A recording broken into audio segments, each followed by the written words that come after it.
Hello माँ, मैं राजू बोल रहा हूँ। कैसी हो माँ? मैं ठीक हूँ बेटे। ये बताओ तुम और बहू दोनों कैसे हो? हम दोनों ठीक हैं माँ। आपकी बहुत याद आती है। अच्छा सुनो माँ, मैं अगले महीने इंडिया आ रहा हूँ तुम्हें लेने। अब हम सब साथ ही रहेंगे। नीतू कह रही थी माँ जी को अमेरिका ले आओ, वहाँ अकेली बहुत परेशान हो रही होंगी। हेलो, सुन रही हो ना माँ? हाँ हाँ हाँ बेटे। बूढ़ी आंखों से खुशी के आंसुओं की धारा बह निकली। बेटे और बहू का प्यार नस नस में दौड़ने लगा। जीवन के 70 साल गुजर चुकी माँ ने जल्दी से अपने पल्लू से आंसू पोंछे और बेटे से बात करने लगी। पूरे 2 साल बाद बेटा घर आ रहा था। बूढ़ी सावित्री ने मोहल्ले भर में दौड़ दौड़ कर ये खबर सबको सुना दी। सभी खुश थे कि चलो बुढ़ापा चैन से बेटे और बहू के साथ तो गुजारे गई। राजू अकेला आया था। उसने कहा कि माँ हमें जल्दी ही वापस जाना है, इसलिए जो भी रुपया पैसा किसी से लेना हो वो लेकर रख लो, और तब तक मैं किसी प्रॉपर्टी डीलर से मकान की बात करता हूँ।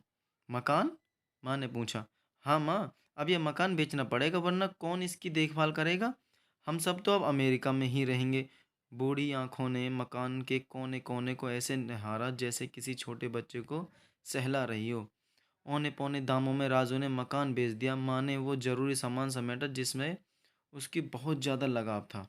राजू टैक्सी मंगवा चुका था। एयरपोर्ट पहुंचकर राजू ने कहा, माँ तुम यहाँ बैठो, मैं अंदर जाकर सामान की जांच और बोर्डिंग और वीज़ा का काम निपटा लेता हूँ। ठीक है बेटे। माँ ने वहीं पास की बेंच पर बैठ गई। काफ़ी समय बीत चुका था। बाहर बैठी माँ बार बार उस दरवाजे की तरफ देख रही थी जिसमें राजू गया था, लेकिन अभी तक वापस नहीं आया। शायद अंदर बहुत भीड़ होगी सोचकर बूढ़ी आंखें फिर से टकटकी लगाए देखती रही। अंधेरा हो चुका था। एयरपोर्ट के बाहर गहमा गहमी भी कम हो चुकी थी। माँ जी, किससे मिलना है? एक कर्मचारी ने पूछा। मेरा बेटा अंदर गया था टिकट लेने, वो मुझे अमेरिका लेकर जा रहा है, माँ ने घबराकर कहा। लेकिन अंदर तो कोई पैसेंजर नहीं है। अमेरिका जाने वाली फ़्लाइट तो दोपहर में ही चली गई। क्या नाम था आपके बेटे का? कर्मचारी ने सवाल किया। राजू। माँ के चेहरे पर चिंता की लकीरें उभर आईं।